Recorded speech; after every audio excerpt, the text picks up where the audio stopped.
Hello, everyone, and a warm welcome from my side to our upcoming live stream here at SAP Community and YouTube, of course. I'm Svea Becker, and I'm an SAP Community Advocate. And I'm here today with two experts, and we are having a great community call, hopefully, about low-code, no-code, introducing SAP Process Automation.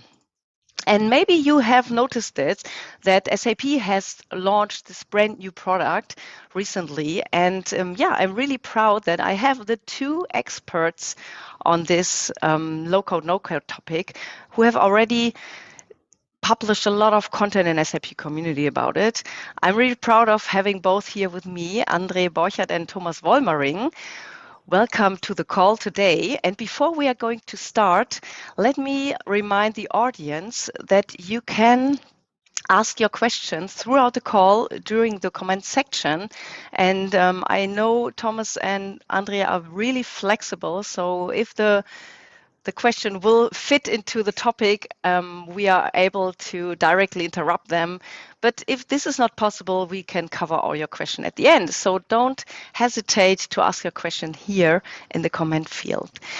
And that's all from my side. So as I said, we have Andre. He is the head of product success with SAP Process Automation at SAP. And Thomas, he is the chief product manager with SAP Process Automation. And both are here, have a little conversation. And now that's all from my side. I stop talking and the stage is yours, Andre. Welcome. Perfect. So thanks a lot for your warm welcome and introduction. Let me quickly share my screen and give everyone access to our content and story. And then let me start by saying it's absolutely a pleasure here being today, engaging with our SAP community. We know how valuable our customers, partners, and everyone who's interested in SAP technology is. So I'm very excited to be here. Myself, I'm taking care of making our product successful in the market with our customers, but I couldn't do it without my partner in crime, which is Thomas, who is heading the product management. Thomas, are you excited as well these days about what we have to share?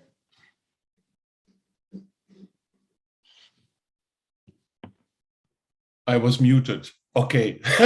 Typical mistake. Live on YouTube, I'm muted. Okay. I'm very excited, Andre. Okay.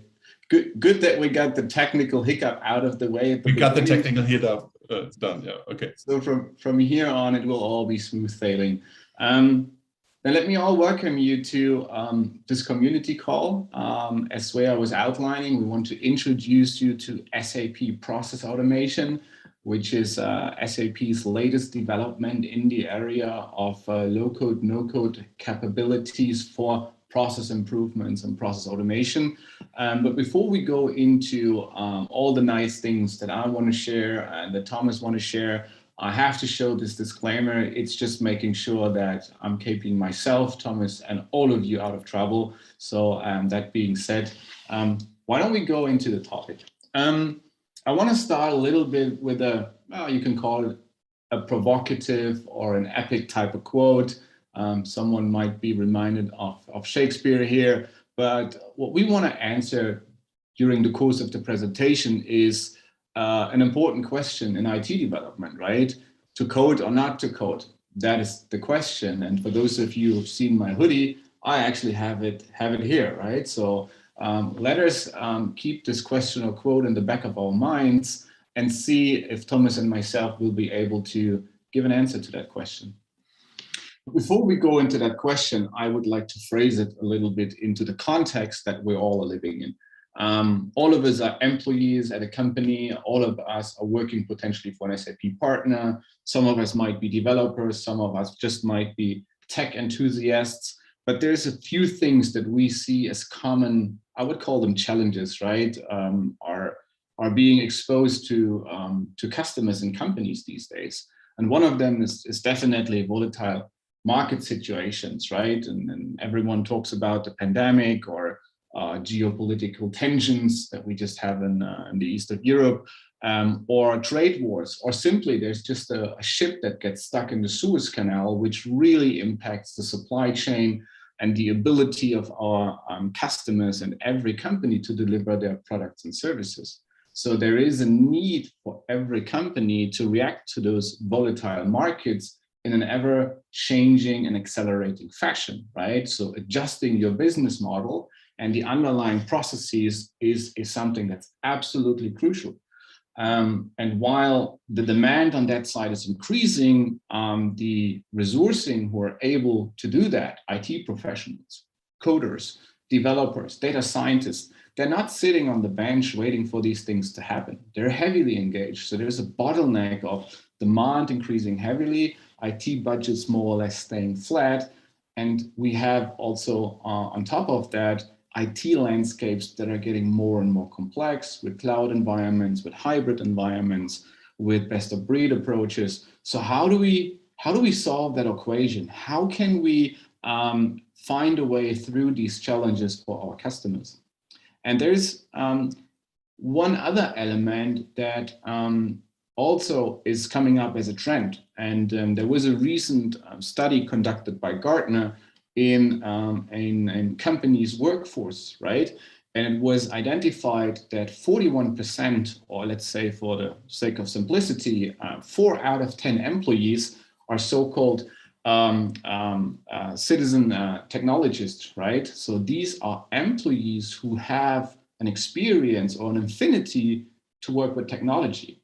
And 80% out of those, or 3 out of 10, actually have the ability to apply this technology skills that they have to a business problem, right? So you basically have a hidden workforce capability within your employees, right? 30% of those will be able to solve business problems if you give them the technology to do so. But in order to do so, the technology needs to be as simple as possible, right, for them to solve the problems, because they're not IT professionals. And that is where the whole notion and ability of low code, no code comes in, right? We have to provide tools which require low coding skills or no coding skills, that we really can expose this technology to those so-called citizen developers to be able to fix those problems, right? But now, and Thomas, I would love to pick your experience here, because you're slightly bit longer in that space than myself. Is this now a question of professional developers or citizen developers, or is it more an end? What's your view on those two, let's say, camps of technical capabilities now? Yeah, Andre, you expressed it very well. I mean, you just explained the situation that we live in with limited development resources. And I think what I observe is that it's not an exclusive choice, right? I mean, we have no code products in the market for application development and process automation, and then professional developers can all go home. That's not the message, right? The message is there's an increased velocity for process improvements that is now possible, much more than before, because we actually activate these business technologists to work actually in the guard or with the guardrails of IT, on process automations, on application development, and that accelerates actually the lead time when you can bring in actually process improvements and projects to life. And by the way, also something that I observe is that even professional developers love simple tools. It's not that it's not about writing code or no code. I basically might challenge your hoodie later onwards with my hoodie, which says no code, no problem, because basically you can work as a professional developer together with a citizen developer. The professional developer can focus on actually writing code exactly there where it's needed in professional application development. And also professional developers can use low code tools or even no code tools, but you have or we can uncover heroes actually in the company to solve problems, like you said. I like that a lot. So we can all ask ourselves, for those of you who are in the call, am I one of those heroes, right? A professional developer hero, or a citizen developer hero, right? Because this is very much relevant to all of us. And why this is relevant to SAP, I would like to explain with SAP's strategy. I mean, SAP's strategy is unchanged, right? It just has been revisited and been more targeted and has been added to it. But we want every company to be an intelligent enterprise, intelligent and also sustainable. How do we do that, right? And SAP's, let's say, solution offering and value proposition comes in 3 layers. And the bottom layer of this is our business technology platform. This is exactly where you find SAP's application development, process automation, capabilities in our low-code, no-code space that really gives everyone, right, professional developers, citizen developers, the ability to extend processes with easy-to-use tooling and pre-built content, right? So that's the baseline. That is where all of us can get engaged and can start improving the business. Because what do we mean by becoming an intelligent enterprise is use technology in the right way to connect data, processes, and people. Because now we really have the ability to go back to our core enterprise applications and automate them, digitize them, extend them, improve them to overcome the challenges that I was saying before. And ultimately really achieve an end-to-end capability of business process management to model, analyze, and simulate industry best practices. Because we want every company in every industry to achieve a profitable business, but also a sustainable business. And the technology, and specifically also SAP Process Automation, plays a huge role in that strategy. So let's take a look into what do we actually have to offer? I mean, we talked about low-code, no-code capabilities being crucial to basically unleash this hidden workforce, right? So what is SAP's offering in that space, right? What can we take to our customers, to our partners, and to our community? First of all, everything at SAP starts and ends with a business process. And that's also true for our customers, right? Hire to retire, order to cash. This is the backbone of every company's heart. So being able to understand those processes, analyze them, understand the bottlenecks, and also get recommendations is absolutely crucial, which we can do with our business process intelligence portfolio, and then have the ability to access our low-code, no-code tool set and capabilities, which are residing on SAP's business technology platform. That has been divided in, let's say, 2 different capabilities. One is automation. So how do I digitize and automate business processes with workflow capabilities, automation capabilities, but also not just the pure process automation. How can I also extend and enrich processes with application composition? So there is the ability to build and extend applications, to automate processes, and this being available to citizen developers, but also professional developers embedded on the business technology platform.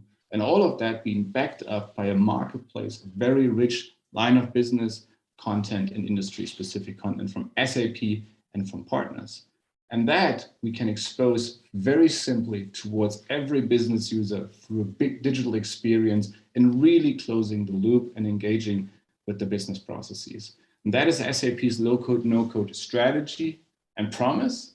And we would now like to take a bit of a double click on SAP Process Automation, the topic of today. So double clicking into this, we have a bit of a architecture which should show you, let's say, the building blocks on what this whole thing is about, or what you can basically find under the hood. The capabilities we're bringing together here is really enabling the citizen automation for line of business builders. So we specifically aim to make sure we have a rich set of very simple capabilities that can be used for those citizen developers, right? And for those of you who are a little bit longer with SAP and know our technology, you find some common things that you might have seen elsewhere.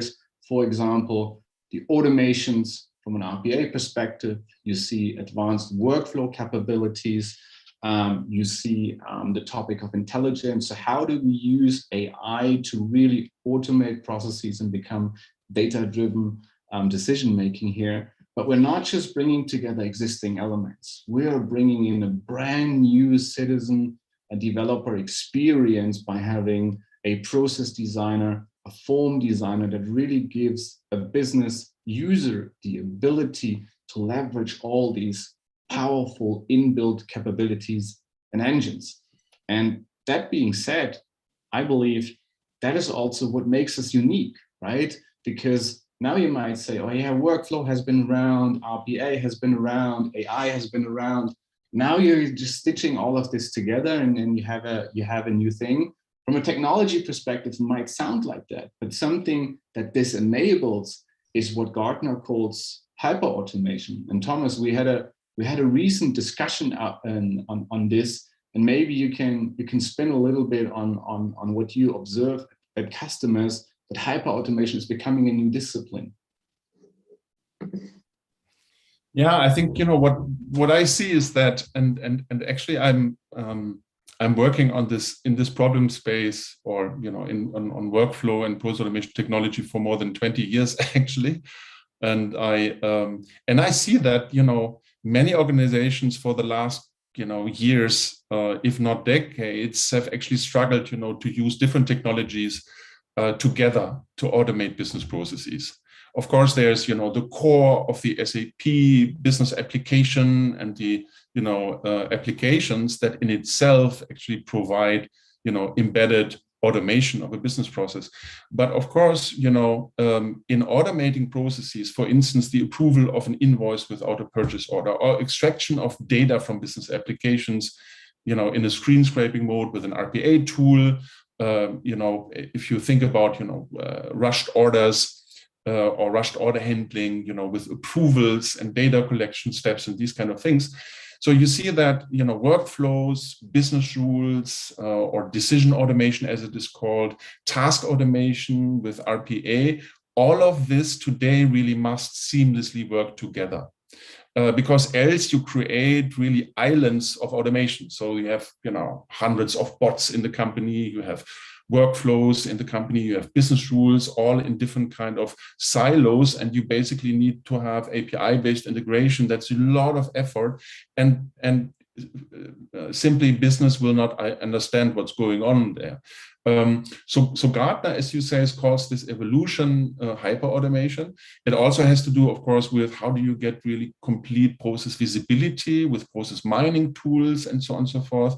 But I don't believe that this is actually really a trend. It's just really a sign that technology towards the adoption of low-code, no-code products needs to grow together and be harmonized together, and think much more in the sense of value creation than feature and functions of technology. And the same is true, by the way, for AI, right? I mean, we have artificial intelligence, machine learning for artificial intelligence needs to be embedded in process automation products and enable something like bring your own data model. But harmonization for me is the biggest topic here in hyper automation.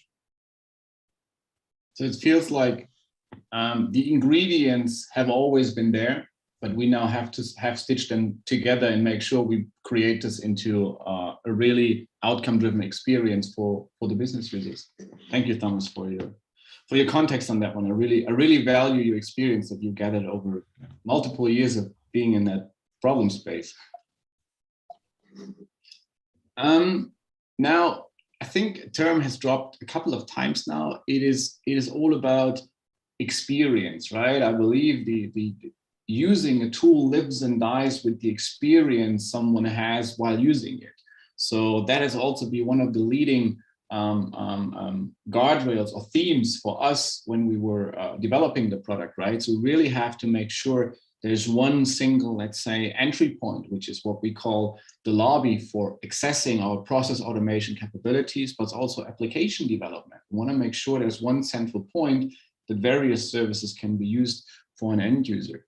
But also that although there's very powerful embedded engines, workflow engines, rules engines, automation engines, and also AI engines, right? We have to make sure that we have a simplified, unified design environment which we call the process builder, to expose these capabilities in an easy to consume fashion.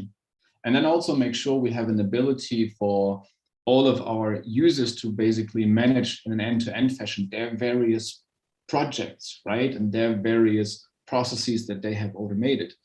And make sure we have the ability, as you rightfully said, find a good way to put our AI capabilities into the business context, right? Because what is AI without having a business problem to solve? So these one product experience was always a guiding theme. And I know, Thomas, that you plan to show this a slightly bit more in action.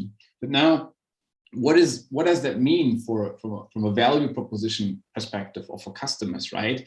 SAP Process Automation, yes, is a simpler and faster way to enhance business efficiency and agility with confidence, right?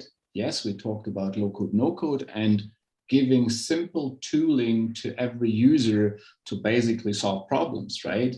But with having a very strong integration into SAP, available out-of-the-box content for SAP, and the unification of workflow management and robotic process automation really speeds up the ability to automate things faster or create an outcome much quicker. So the return is a much more positive one.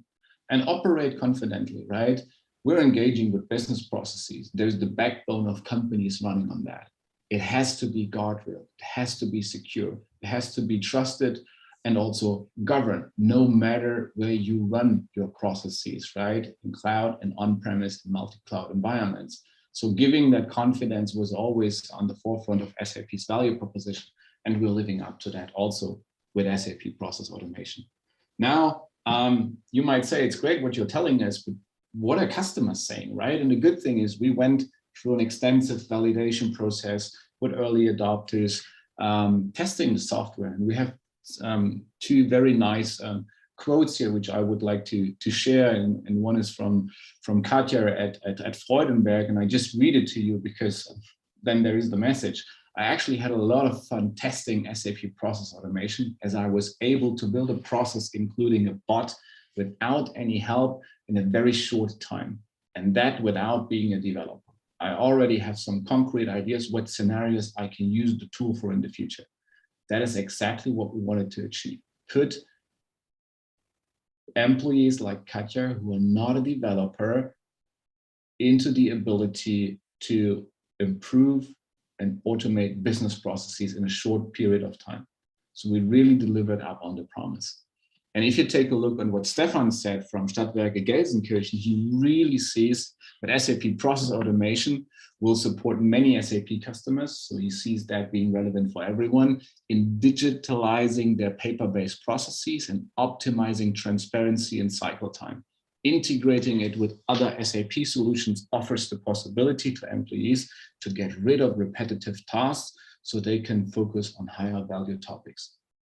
Automate what you can and focus on value-driven things. And I believe Stadtwerke Gelsenkirchen and Freudenberg are just two of many more to come that prove that we can add value with SAP Process Automation. Now, Andre, can I add to that? Yes, sure, absolutely. If you go back, I was just, I had a call with a customer just the other day, and he explained to me a similar story, and I just want to make one point. He said, he was made responsible in actually their line of business for some finance processes and process improvements there, and what used to run for months, like requirements workshops with the business department, together with IT, to actually capture all the requirements about the process. Then it took months to implement actually the process improvement.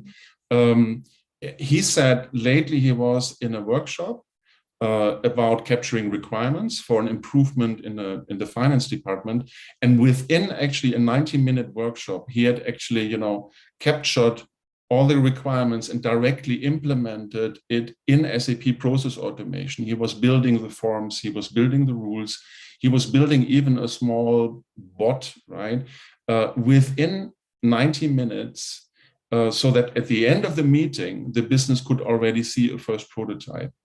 And that is something where everybody was super excited to see that, you can dramatically accelerate what I just said before, also projects when you create already as a business technologist, an implementation instead of just, sending around documents about specifications and technical implementation details. Yes, you can enrich that going forward, but having actually the speed and the simplicity doesn't mean simplistic. It means just simple and easy to use and a great user experience. Yeah. Wow. So requirement gathering and prototyping at the same time. That really means, hey, at the end of a meeting, you have a result. You're not waiting for the next meeting. That's impressive. Thank you for sharing, Thomas. Yeah, where are the spaces where this can add value, right? I mean, we talked about the various ingredients of SAP Process Automation already, in terms of automations, in terms of business rules that helps drive decisions. We have the capability to have entry forms or approvals, data collection. So now you have all these building blocks, and that give you a rich tool set to really go into various different problem spaces, right? And while we make it simple, as you rightfully said, Thomas, we can solve really complex problems here, right? And it starts with simple things like an approval, right? I mean, we all have somehow requested something potentially, and there was an approver or multiple approvers. And that can be embedded in an application, can be part of an HR process, a headcount request, a financial approval of a reimbursement process, something like that. But it can also be what is visualized here in the middle. It can be an extension process, right? So you're really using SAP Process Automation, the various tools to extend a process, right? And that can be to integrate various different other applications and data sources, like, for example, extracting sales orders from an Excel spreadsheet, but also maybe doing an external credit check, so reaching out to other external systems, or basically just extend your process to reach a different part of your network, right? By including a partner or someone else, right? To really run a business network. And then you can go much further by saying, okay, I'm not just looking into one line of business, I really look into cross line of business processes, right? Like a lead to cash process, which can start in a marketing or a CRM system and finally goes into a finance system, where you go cross line of business processes, applications, and involve multiple different parties. So that's quite a complex problem which you can solve. But SAP Process Automation gives you all the capabilities to do so. So, right, so don't think because we simplified the usage, you can't tackle complex problems. It's quite the opposite. And something very important to notice is also, this isn't just for SAP, it's also for non-SAP applications. And while we talked about SAP or processes being the backbone of every company, SAP has established standardized processes in the area, from lead to cash, hire to retire, design to operate, source to pay, that we help applying in the industry. And that being said, you've seen the application scenarios before, and here the business use cases or the business problems. There's a multitude of areas where you can apply that technology.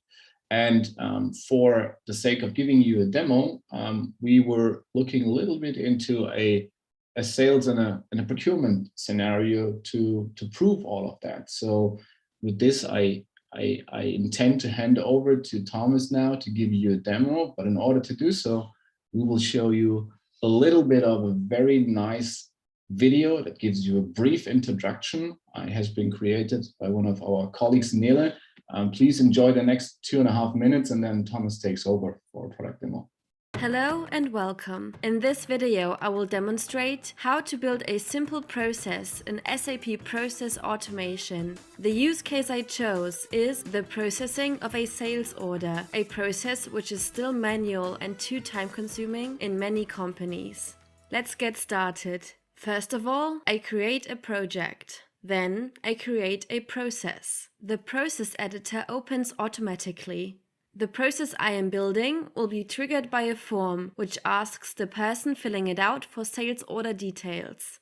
I create a new form and navigate to the Forms editor. The Forms editor is simple and intuitive to use. There are various types of fields and layout elements to choose from. I can either click on them and they appear in the form, or drag and drop them into the editor. Once added to the editor, I can name the field on the right side. All of these fields will be mandatory, since all of this data is necessary to process the sales order. If I needed to, I could change the position of the fields or delete them. Based on the order amount, sales orders often need to go through approval steps. In this process, every sales order with an order amount below 1,000 will be approved automatically. I enforce this with a condition. Next, I create an automatic approval notification. This will again be a form. I add all the necessary layout elements and fields. The fields will in this case be set on read only, since I am creating a notification for the buyer. Back in the process editor, I add a subject and provide a recipient for the notification. In this case, for testing purposes, this will be the person who triggered the process. In a real scenario, this would be the buyer. In inputs, I map the data from the order processing form to the automatic approval form. I can do this by simply clicking on the corresponding process content. I've now covered what happens to sales orders with an order amount below 1,000. I want sales orders above that to be checked and approved by a real person, so I'm adding an approval form to the else branch. I create the form the same way I've done earlier. Then I add a subject and recipient and map the inputs. I also create an approval and rejection notification in the same manner. Finally, I connect the loose ends of the notification forms to the end of the process. We are now at the end of this demo. Visit our YouTube channel to find out more information about SAP Process Automation and find a step-by-step tutorial on how to build the process you've just seen. Thanks for watching and goodbye. Thomas, over to you. Yeah, that was Nele Götzinger, the voice of SAP Process Automation. And I think Nele expressed it very nicely in just 2 minutes. She has shown you actually, how fast you can build a first version of an order management scenario with 3 forms. And that's exactly what, you saw, of course, in 2 minutes. If you think about it, you discuss with the line of business actually requirements for, how should the process actually move from one step to the next, and what is the process UI. You can build that in no time, right? And it's super important to us. If I take a look, and I'm dying to actually show you around, because I'm probably one of the biggest fans of our own products.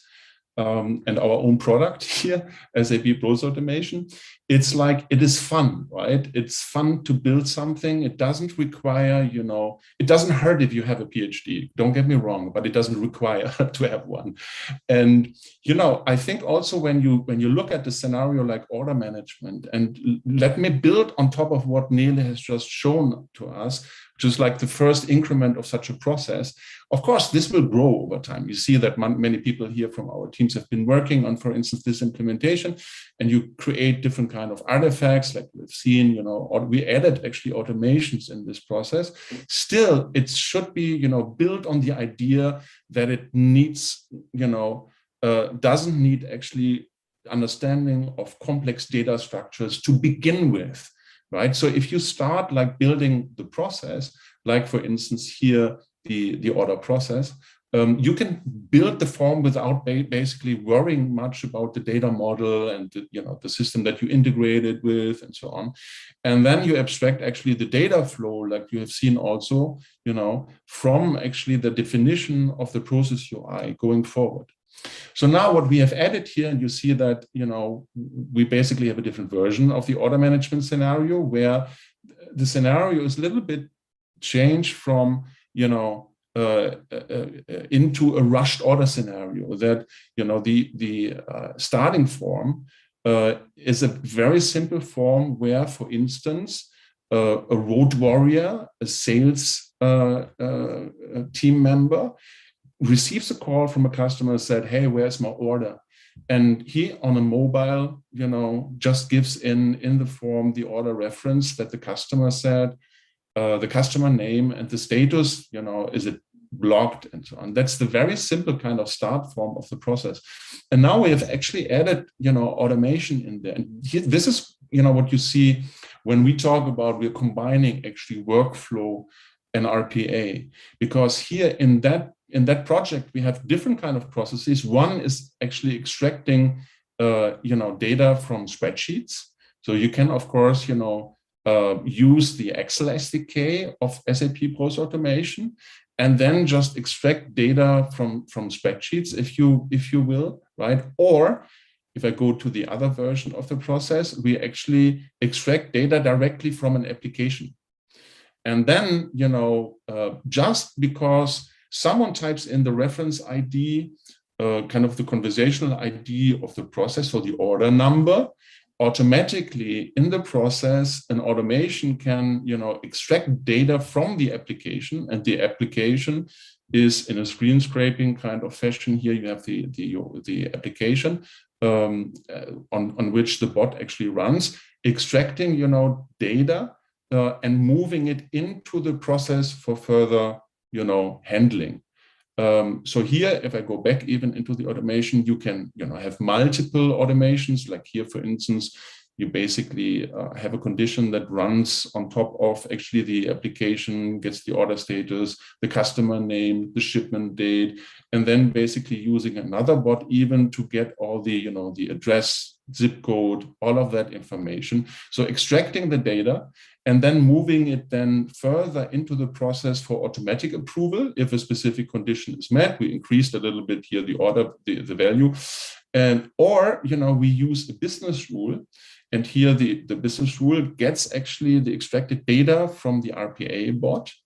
And then, you know, the output of the business rule is the approver determination. So if I click on it, then the decision, manage decision environment, the business rules editor opens. And here you see we have a very simple to understand decision diagram where you see input, you know, for the decision automation. And then one default policy, you could add actually, you know, multiple decision tables or text rules into the decision. And here for the demo purpose, we have just added a very simple decision table where you can see if the shipping countries exists in United Kingdom, India, or Germany, and it's below this value, then there is a specific user group. Right? Usually we use user groups for GDPR compliance and so on. We should not expose actually emails into, you know, into process log data and these kind of things. So user groups that are configured so that, you know, there are sales order approvers and so on. So now that's as far as we can integrate actually automations and processes. It's super easy. You can, you know, create directly in the process. Take a look at this here, directly in the process, you know, a new automation, then the automation editor opens, or you can basically embed directly created automations directly in the process here, also here with this plus sign. Good. Let me switch heads now and take a look at another scenario. And I want to show you and walk you around a little bit also SAP Process Automation. So there is one design and control center that we call as lobby. So when you start actually with SAP Process Automation and you have no projects in there, you have a couple of quick tiles, and if you click on them, you create a project and you create actually your first automation. Same is true for a form, which is like the process UI for the start and the task UI of the process. And you create a process, you know, a project with a process directly. So that's just a quick start tile. Or you can browse actually our content. And let me, you know, you can either click here on store or browse on content. And that is extremely important, you know, to us, that we do not ship as SAP just, you know, technology and leave you as a customer alone with implementing these. We ship, you know, hundreds of content packages already. So if you take a look at, for instance, you know, project templates, RPA automation templates, Of course, technical SDK so that you can use, for instance, Outlook, Word, spreadsheets, Excel SDK. We have a, embedded document information extraction, which is embedded AI, right? And here we have also, an SDK that we update regularly. It's just one click and you have it, and you can use it directly in the product. Of course, we also ship, business content and not only technical templates. So take a look at, for instance, if you just take a look at business content here, let's take everything workflow and RPA and say, for a specific line of business and say finance, for instance, right? So here you see that we have templates for journal entry posting approvals, that we have, automate or content to automate posting of documents in the SAP backend system, non-operated joint venture cash call approval. So a lot of content that we enable that you can basically use in SAP Process Automation. And if you do that, you see it becomes directly visible in the project list, like for instance here the SDKs, or here the reusable search help for SAP ECC. That's also a template, other things in there, and then you can make use of them. I want to show you another scenario, but before that, of course, in the lobby, you can basically create not only business process projects with automations, forms, and workflows, but also make use of what we call as actions. So you can, import open API specifications. And I just do that for you so that you see how easy that is. I mean, you search for instance, on SAP API Business Hub for a specific API, you want to make use of that. And then today you just, import the file, you export it in SAP API Business Hub and import it here. It can also be any other open API specification. And then, give it a name like PR requests, let me say, Thomas.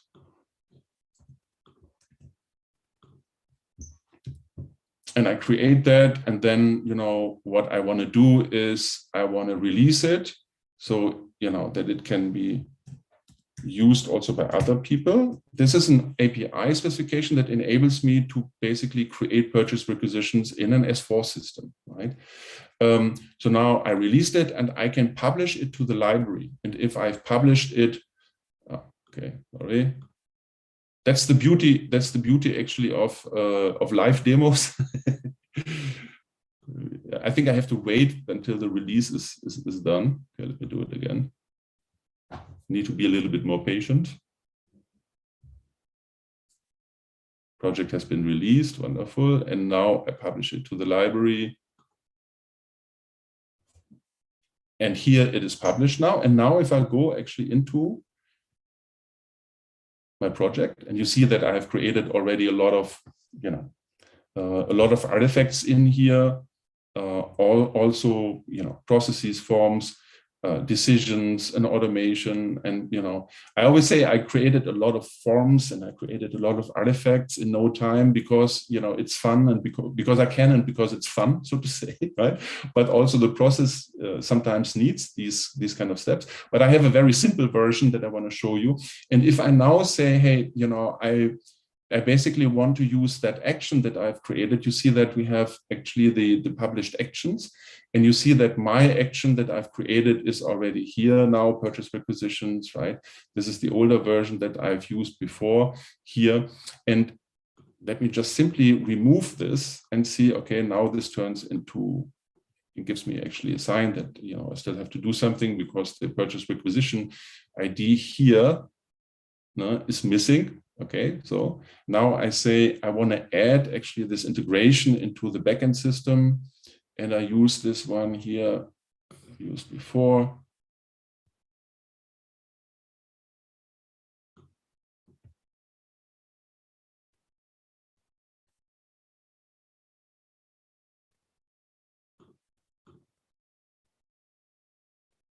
Okay, so now here I need to select the destination variable.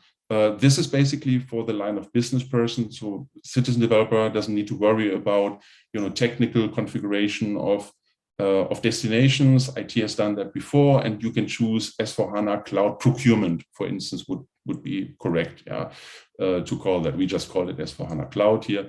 I'm using that destination variable. That's all I need to do. And then I need to do a little bit of the mapping exercise that you've seen also in the demo by Nele. I need to map actually the description here, the material, the plant, and quantity. And then the output actually from the S4 system will be the purchase requisition ID. And this is something that I need here as an input into the validation form. And I do that. And here we go. Also notice that, what I've shown you before, like the approver determination rule. Let me show you that here. That's basically here the simple kind of decision table that we use in the purchase requisition scenario. It basically says, purchase organization 1, purchasing group 1. If it's a MacBook and it's below 10, then it's me, and actually it's always me. Just for the demo purpose, that I don't need to wait for somebody else to approve. Okay, but this is actually what we have added also to the simple process. And by the way, if I've done that, let me move this here. I can directly release this project, but before I do that, let me also show you the more realistic version of such a process. Is like what I call here the master process. So this is something that a lot of customers require, that they say, okay, there's a specific condition in the process that says if it's below 300 euros or dollar, whatever currency conversion, then basically directly created, it's automatically approved. And then you just send, a notification, and because of auto approval, some intelligent notification emails sent to different kind of people, depending on some conditions and so on. We use a bot for that here.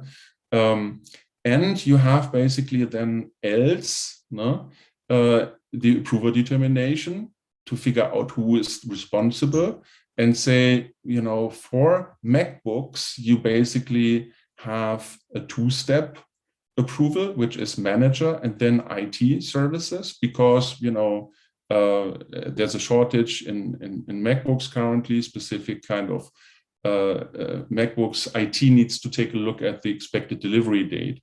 For something like an iPhone, for instance, you just need a manager approval because it's on stock. We have lots of iPhone 12s, and that's then where actually the manager can approve, and you do not need an IT approval. You see directly that we have, of course, again, our reusable kind of action here. It could be also different kind of actions than different kind of systems. So basically that the process also can orchestrate, across multiple systems. It's not just one process extension on one system that you see. And then, of course, we handle also what happens if, for instance, the manager has rejected the request. And you see also that this is pretty straightforward here. Go back to the bigger process. That, for instance, the IT services approval has a very specific kind of text here. We can parameterize also. If I go back again, for instance, here the subject, a new material has been requested.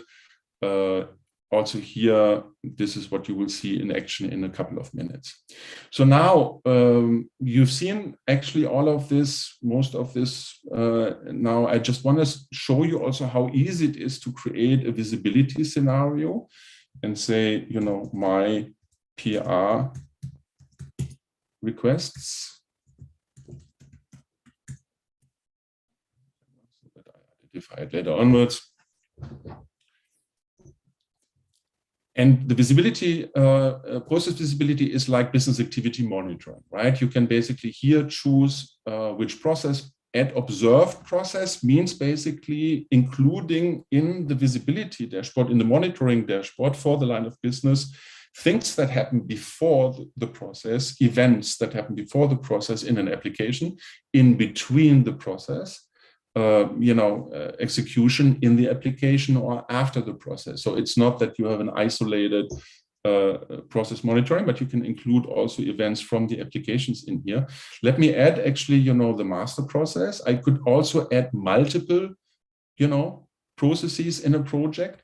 See that everything like the events get pre-populated actually here. You do not need to, you can change, something.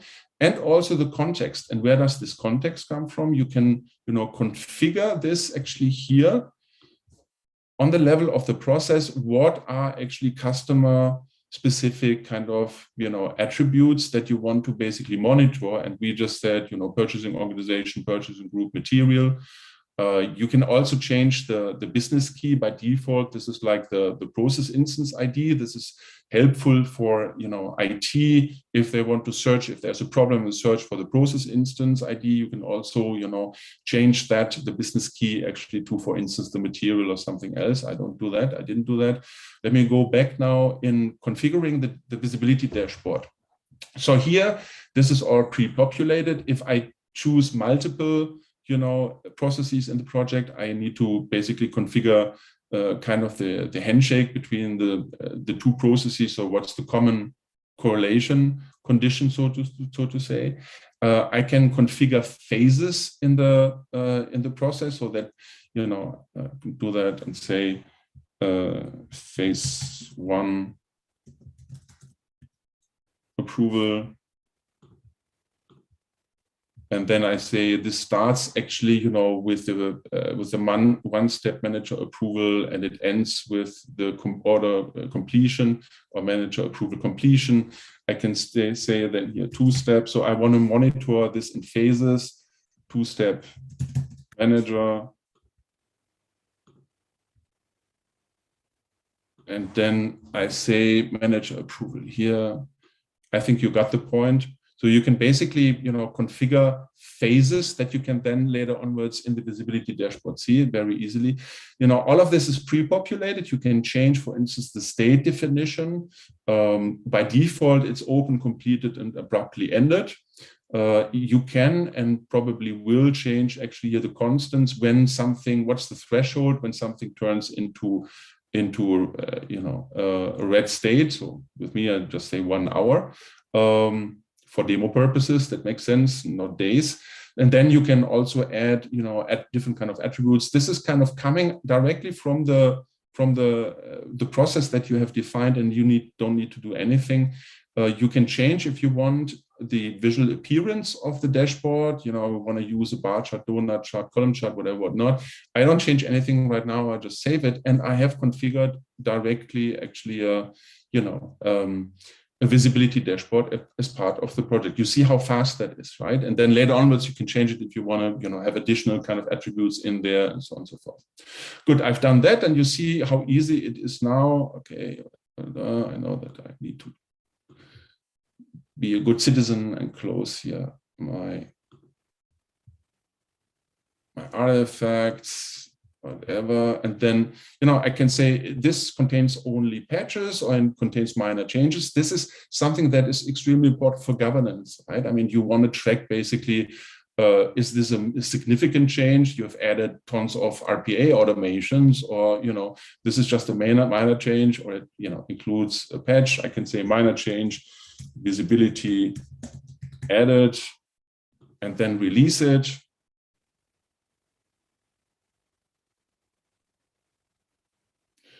Fantastic. And then, that's then the latest released version. And you see that, of course, next step would be then that you need to deploy that.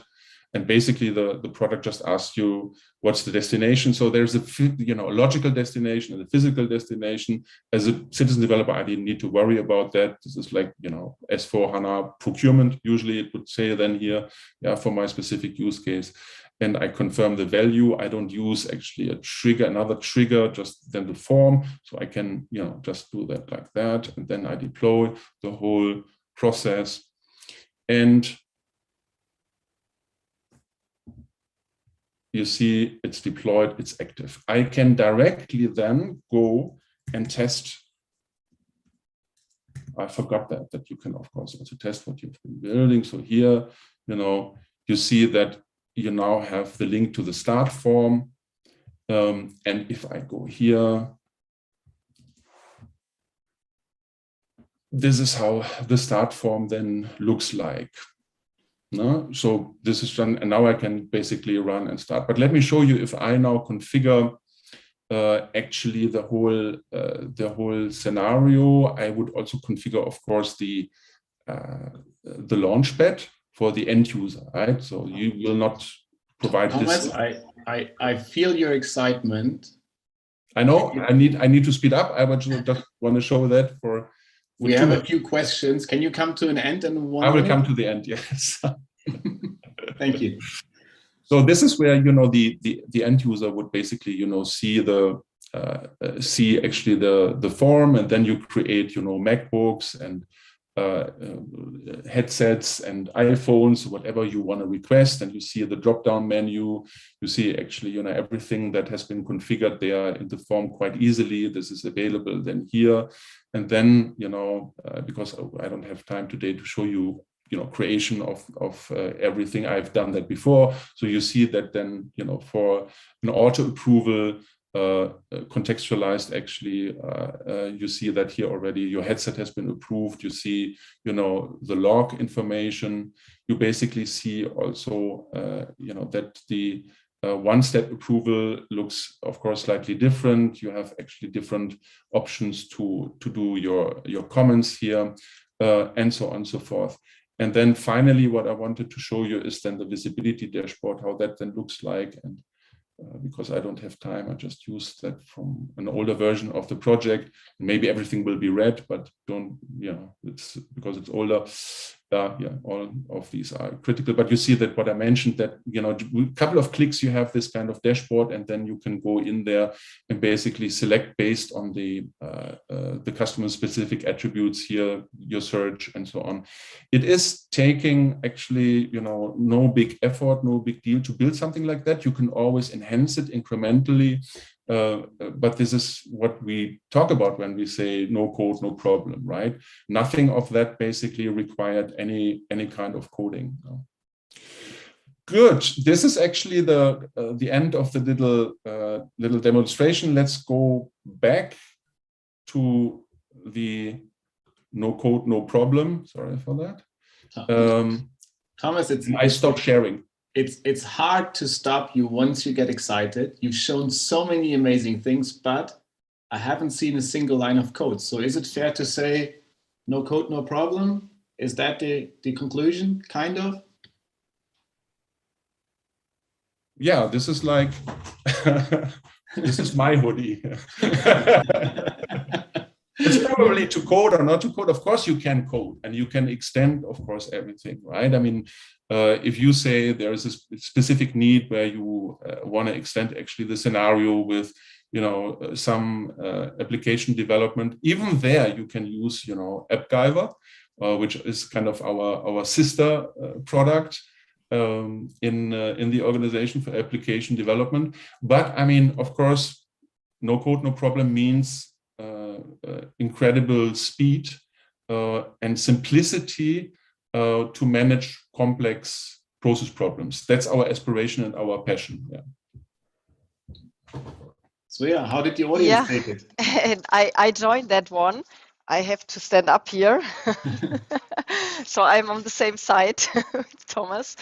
Yeah, so great presentation, very, very informative, and a lot of content. And we have some questions, but we have also the team on the call, of course, in the live stream, I mean. And they have already answered one of the questions. So great team in the background. But there's another one. So both questions came from Phil. Phil is SAP champion, known. The second question would be SAP Process Automation and SAP Workflow Management can be used together. For example, you are able to invoke workflows created in SAP Workflow Management from... Oh, sorry, that was the answer. This happens in the live stream as well. This happens in the live stream as well. Sorry for that. I wanted to ask the question about the costing. As far as costing the services, can Workflow Management and RPA still be costed individually? And Process Automation also costed separately via Discovery Center? So this is the right question. Maybe Thomas, let me take that one. Since SAP Process Automation is the evolution of SAP Intelligent RPA and SAP Workflow Management, we do have the existing products only available to existing customers. So yes, you can cost and buy more of the same, while we introduced SAP Process Automation as the evolution, which is now the newly available service as part of the business technology platform. So via Discovery Center, you can basically initiate that service, and the costing factor behind it is very powerful. We have a very interesting licensing model here, which is very competitive and also brings a lot of flexibility. So Phil, if you need any more details on that one, you can engage directly with me or Thomas for a follow-up. Thank you very much. This is good. And I think we are already over time. We want to be respectful with everybody's time. But as I have worked with the SAP Intelligent RPA team the last couple of years, I would like to know, where is the difference between those? Intelligent RPA and Process Automation. Can you answer this one for me? Absolutely. Since I'm coming from or Thomas, do you want to? It's Andres' time. Yeah. So SAP Intelligent RPA is an RPA tool which is targeted to do task automation. So it's about automating repetitive tasks that are specifically done by a human interfering with a system. SAP Process Automation does that, but now takes a holistic approach to the whole process. So it's not just task automation, it is digitizing workflows with approval forms, decisions. So we're now having a much broader problem space we can address just with the task automation we had with the RPA before. So it's also an evolution for us, and I'm happy to be part of that journey. That sounds yeah, that sounds great, and I'm pretty sure that you both are really excited. That's really come over here during the call. So we are 2 minutes over time. I have posted a lot of links in the chat here, so you have definitely the chance to catch up with everyone. You can follow Andre and Thomas in SAP community. You can check the topic pages which we have for process automation and low code, no code, and also BTP. There was a question about this one as well, or an expression. So I think there's a lot of outside there, and we will also offer you the presentation very, very soon. And I think that's all from our side. I have a big thank you to Andre and Thomas for having been part of SAP Community Calls here. I hope to see you sometime soon. And I also saw that there are challenges coming up, and the aim is to get a hoodie like we have. So watch out in SAP community and take part in these challenges. And then I hope to see some tweets with a new hoodie. So thanks very much. Thank you, Svea. Hope to see you soon in one of the next calls. Bye-bye. Bye-bye.